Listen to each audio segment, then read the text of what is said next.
I have watched the first two episodes of Oliver Stone's interview with Putin once. The second part ends with Stone commenting wryly that if Putin expressed personal admiration for a presidential candidate, their fortunes would fall. And if he gave them a thumbs down, their fortunes would go up. And it made me sick because it's exactly the problem that has led to the problems in the Ukraine. I don't think it's justified. I think that the overall impression that Vladimir Putin makes is that he's civilized and at times even a wonderful human being. Now we have the impressive details of his reputation for murdering the opposition. Navalny is in prison. So those are pernicious and long-standing issues that pertain to the authoritarian side of Russian rule. But Stone demonstrates that there are parliamentary and democratic processes. Putin wants Russia to be democratic. What he cites is long-standing millennium of traditional interrelations between many sects of religions that make them Russian. And so they don't have the same internal discord that exists in the United States. But they do have an authoritarian history. It was ruled by authoritarians, and change is slow. There's no specific credible evidence that Vladimir Putin ordered the assassination himself personally of any of these people. Now, as you know, a lot stands between me and the Russian arrangements. But I was kidnapped and tortured as a child. And I have been poisoned and abused, and my loved ones raped, and there have been murders here in the United States as a result of my speaking out forcefully about the letters of Gail Burslem. There's some paper shuffling of Oliver Stone that suggests he's conveying that he's known all along about these papers. I don't know that Putin knew all along about these papers, but there's something strange about the way that Gorbachev resembles my father, has a stigma on his forehead, and he emerges with the staged and phony intercept of Queen Elizabeth. So the likelihood is Putin is in an either or situation with regard to me as a sort of closet Snowden type who's gone public with my concerns. He probably follows the law line that allows a sort of Oliver Stone litmus arrangement with American being hustled into custody in North Korea over a stolen Frippy Tune poster from the wall of a bar in Pittsburgh or something. You know, it's like a metaphor. Because Louis Lapham, a New York dandy, declared that the law should decide if I could have saved John Lennon, and that will be a metaphor for this contraption of cruelty that has led to a series of depopulation statements by the authoritarian espionage community coming out of Hitler Reagan's Hollywood, which is what it is. You know, you can't really make nice the murders in Uvalde. You can't really make nice the COVID-19 booting of our grannies, so-called Operation Foot. Who's going to foot the bill? Foot them, kick them off the planet.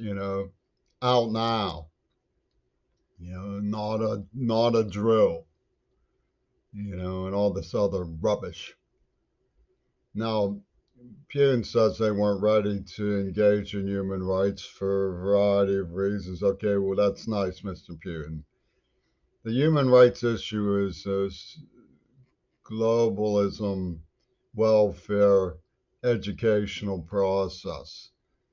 You know, I'm pretty shaken by the Oliver Stone videos because they show so much that American media doesn't. You know, George evidently started the military action in Russia, and Western media was so effective in lying about that he walked back. The Georgian president who initiated the action was able to publicly deny it, even after he publicly admitted it. Even they just erased history and flipped it. So you know, I'm still of the opinion that it's from a Wyspansky circle. It's an Operation Cahooters. Then most of these people figure government is power. I mean, Stone persuasively shows that Russia was not doing anything wrong when one of their sympathizers was elected to power in Ukraine, and then the Constitution was subverted by a protesting mob. But the success of the coup was such that the NATO expanders, who have behaved notoriously towards me personally since I was a child and justified it, um, probably saw that as a